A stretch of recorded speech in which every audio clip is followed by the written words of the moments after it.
So the first thing you want to do is to come here in Dornagal and get a starter quest for Siren Isle called The Expedition Awaits, and then you deliver the quest here on the ship and enter the isle. One quick tip, if you have not completed the quest line, you're not going to be able to fly in the isle, but you don't necessarily need to fly around to do the boost. Here is the platform you need to come to do the level boosting, and you can obviously level boost from 1 to 80, and the boosties can be fully AFK close to where you kill the mobs. I suggest this spot right here as the boosties get experience from all the mobs you kill. In here no mob harms them and they can fully AFK.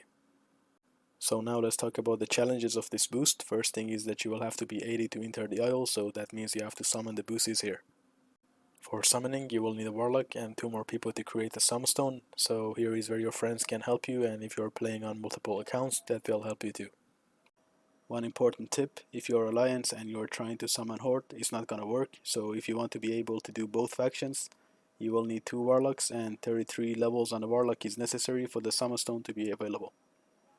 The next challenge is that if you experience competition in the layer you are, you will need to change it. So every not connected realm has a different layer, and each realm has 2 layers. One is war mode off and the other one is war mode on. So for example, if you are on Tyrant Meal war mode off and you face competition, you can change it to war mode on to get a free layer. It is also important to note that you have to be level 20 so you're able to do war mode on, and let's say if you have competition on Tyrant Meal war mode on and you have one character at level 20 in Argent Down, you must invite the boosties with the Argent Down character to change the layer and use Argent Down's war mode on layer. This process is also something that a friend or a second account would help greatly. Also remember that you have to be in the same zone when you attempt to change the layer, and having war mode on gives you 10% experience gain too. Now that we talked about all the boring but important stuff, let's talk about how we kill them. First things first, you can do this with any class, but I highly suggest doing it with the Balance Druid, mainly because of the strong cleave and 40 yards range on Moonfire and Sunfire.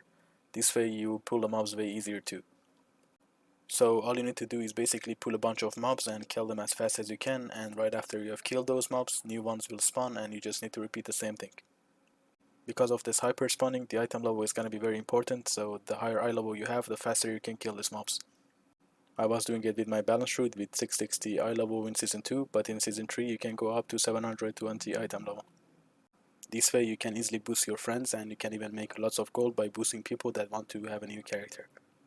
So if you do this in a free layer and efficiently, you will be able to do 1 to 80 in 2 hours or so. Lastly, don't forget to choose your PvP talents if you have war mode on, as it helps you deal more damage. With that being said, thanks for watching, and until the next message, take care.